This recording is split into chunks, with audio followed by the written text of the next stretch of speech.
जय हिंद एवरीवन, स्वागत है आपका वीनेशन ट्रिपल वन के एक नए एपिसोड में, जहां आपके लिए लेकर आते हैं इंडियन डिफेंस की प्रमुख अपडेट्स को सबसे पहले। तो चैनल को सब्सक्राइब करना मत भूलिएगा। इस वीडियो में हम पहले बात करने वाले हैं भारत के एवैक्स प्रोक्योरमेंट प्रोग्राम के बारे में। आप सबको पता है कि भारत इस समय एडिशनल जो नेत्र एवैक्स हैं इनको खरीदने का प्रयास नहीं कर रहा है, बल्कि ऑलरेडी इस पर काम शुरू है। और इसके लिए भारत इस समय सेकेंड हैंड मार्केट में जो एम्ब्रेयर ERJ-145 प्लेटफॉर्म है इनकी तलाश कर रहा है। एम्ब्रेयर ERJ-145 वही एयरक्राफ्ट है जिसपे नेत्र मार्क 1 बेस्ड है। लेकिन दिक्कत ये है कि क्योंकि अब एम्ब्रेयर ने इनके निर्माण को 2010 के दशक में ही सीज कर दिया था, तो इनकी अवेलेबिलिटी लगभग ना के बराबर है और इसके चलते नेत्र प्रोग्राम सेटबैक्स का सामना कर रहा है।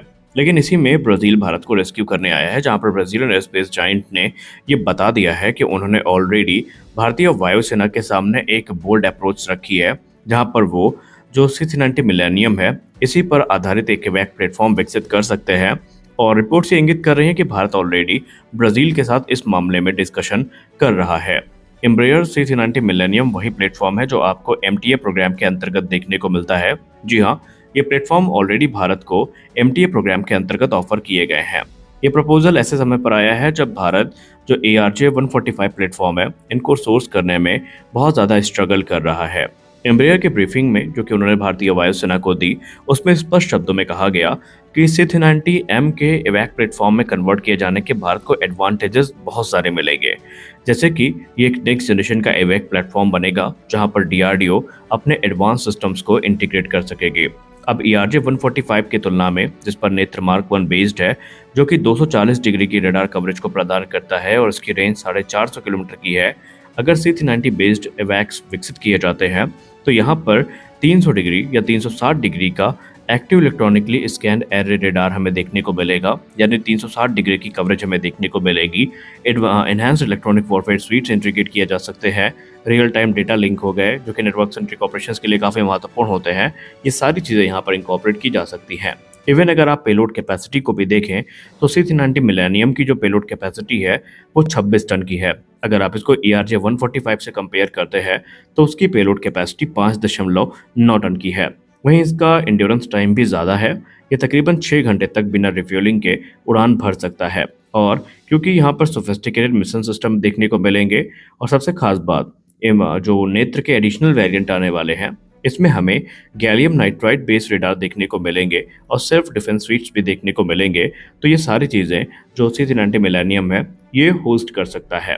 अब एम्ब्रेयर C-390 मिलेनियम की बात करें तो एक twin engine jet powered medium transport aircraft है और ये MTA प्रोग्राम में भी एक लीडिंग कंटेंडर है। भारतीय वायुसेना 60 से 80 की संख्या में इन एयरक्राफ्ट को खरीदने पर विचार कर रही है, जो कि ऑन्टोनोव AN-32 की फ्लीट को रिप्लेस करेंगे, जो कि काफ़ी पुराने हो चुके हैं। अब यहाँ पर जो 26 टन का पेलोड कैपेसिटी है, 2815 किलोमीटर की रेंज है और मॉडर्न टर्बोफैन इंजन है, फ्लाई बाय वायर सिस्टम है, मॉडुलर डिज़ाइन है, ये इसको मल्टी रोल कॉन्फ़िगरेशन के लिए एक आदर्श एयरक्राफ्ट बना देती है। यही नहीं बल्कि ये जो प्लेटफॉर्म है ये एरियल रिफ्यूलिंग के लिए भी यूज़ हो सकता है, ट्रांसपोर्टेशन के लिए भी यूज़ हो सकता है, intelligence surveillance target acquisition reconnaissance यानी I-STAR मिशन के लिए भी ये पूरी तरीके से सूटेबल है। अब एम्ब्रेयर ने एक और पक्ष सामने रखा है जहां पर उन्होंने कहा है कि अगर भारत इस एयरक्राफ्ट को सेलेक्ट करता है तो इसके क्या एडवांटेजेस मिलेंगे।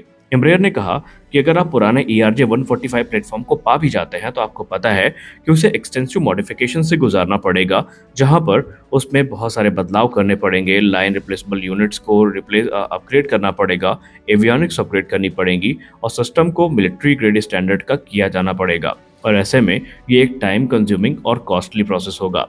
लेकिन अगर भारत C-390 मिलेनियम के साथ जाता है तो यहाँ पर ये काफ़ी आसान चीज़ें हो जाएंगी, क्योंकि प्रोडक्शन के स्टेज में ही इसमें ये सारे बदलाव किए जा सकते हैं और ऐसे में भारत का समय काफ़ी ज़्यादा बचेगा। फास्टर इंटीग्रेशन हमें देखने को मिलेगा, एडवांस कैपेबिलिटीज़ देखने को मिलेंगी, कॉस्ट इफेक्टिवनेस देखने को मिलेगी और लाइफ साइकिल एफिशिएंसी तो यहाँ पर मिलने ही वाली है। और इसके साथ साथ एम्ब्रेयर के तरफ से ये भी कहा गया कि भारत इसके अलग अलग वेरिएंट अगर चाहता है तो हम वो भी भारत को प्रदान कर सकते हैं। अब अगर हम ब्राज़ील के संदर्भ में बात करें तो ब्राज़ील ने पहले भी एक चीज़ कही है कि अगर भारत C-390 मिलेनियम के साथ जाता है तो ये भारत के तेजस प्रोग्राम के लिए एक बड़ा बेनिफिट होगा। अब आप सोच रहे होंगे कि यहाँ पर तेजस की बात अचानक क्यों हो गई, क्योंकि स्पष्ट है कि ब्राज़ील इस समय भारत के साथ एक नॉर्मल डील पर बात नहीं कर रहा है, बल्कि ब्राज़ील बात कर रहा है एक बार्टर डील की।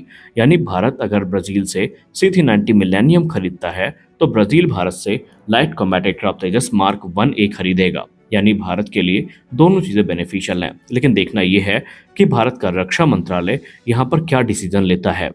देखिए, एक बात हमें भली-भाँति समझ लेनी होगी कि ये जो फ़ोर्स मल्टीप्लायर हैं, ये भी हमारे लिए इक्वली इम्पोर्टेंट है फाइटर जेट्स के समान।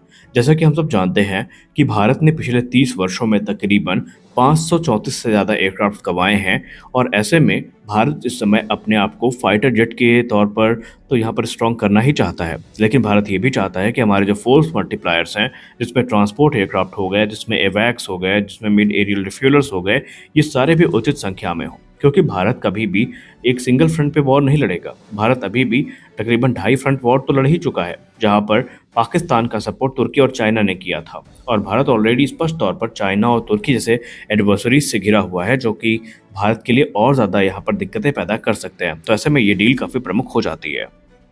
अगर आप इंटरनेट मीडिया पर एक्टिव हैं तो आपने एक रिपोर्ट तो अब तक सुन ही रखी होगी और हमने भी आपको डिफेंस न्यूज़ की वीडियो में इसको लेकर अवगत करवाया है और वो है भारत और रूस के बीच में Su-57 फैलन को लेकर होने वाली डील। हम शुरुआत से ही आपसे कह रहे हैं कि अगर कोई 5th जनरेशन फाइटर एयरक्राफ्ट भारतीय वायुसेना को ज्वाइन करता दिखता है या किसी की संभावनाएं अगर सबसे ज़्यादा है तो वो फिलहाल F-35 तो नहीं है, वो प्लेटफॉर्म होने वाला है Su-57 फैलन। और इसके पीछे अब एक नई रिपोर्ट सामने आई है। प्रतिष्ठित मीडिया संस्थान IDRW की रिपोर्ट में बताया गया कि भारतीय वायुसेना इस समय एक प्रपोजल रिकमेंड कर रही है मिनिस्ट्री ऑफ डिफेंस के सामने, जहां पर 3 स्क्वाड्रन जिसमें तकरीबन 54 से 60 एयरक्राफ्ट हमें देखने को मिलेंगे, वो इस समय खरीदने पर विचार कर रही है और ये एक एलाइड नेशन से खरीदे जा रहे हैं। यानी कि यहाँ पर स्पष्ट है कि रूस से ही अब यह डील जो होनी है वो हमें होती दिखाई पड़ सकती है। Su-57 फैलन की बात करें तो भारत के जो सीनियर डिफेंस एनालिस्ट हैं, भारत के मिलिट्री एक्सपर्ट्स हैं, वो एक तरफा इसका सपोर्ट करते नजर आए हैं क्योंकि अभी बेसिकली हमें F-35 लाइटनिंग II का कोई ना तो फॉर्मल प्रपोजल मिला है और ना ही अमेरिका के लक्षण देखकर लगते हैं कि अमेरिका इतनी जल्दी एडवांस टेक्नोलॉजी अपनी ऑफर करेगा। तो ऐसे में भारत अपनी तत्काल ज़रूरतों को देखते हुए Su-57 फैलन की तरफ जा सकता है। हालांकि इसके संदेह हमें बहुत पहले मिल गए थे, जब पूर्व air marshal Sanjeev Kapoor sir ने कहा था कि इस समय Indian ministry of defence actively इस चीज़ को कंसीडर कर रही है कि तकरीबन 54 से 60 एयरक्राफ्ट भारतीय वायुसेना के लिए खरीदे जाएं और अगर ऐसा हो जाता है तो फिर ये भारतीय वायुसेना के लिए बहुत अच्छी बात होगी क्योंकि हम नेक्स्ट जनरेशन फाइटर्स को तब तक ऑपरेट करेंगे। हालांकि 2035 से हमें AMCA मिलने शुरू हो जाएंगे, लेकिन तब तक जो एक मेजर कैपेबिलिटी गैप है उसमें Su-57 एक बड़े राहत के तौर पर आ सकता है। तो आपको क्या लगता है, अब भारत को बिना विलंब किए जो डील है ये फाइनलाइज करनी चाहिए या आप अभी भी F-35 का समर्थन करते हैं? आप अपनी राय कमेंट सेक्शन में ज़रूर बताएं। मिलते हैं अगले वीडियो में कुछ और अपडेट्स के साथ, तब तक के लिए जय हिंद।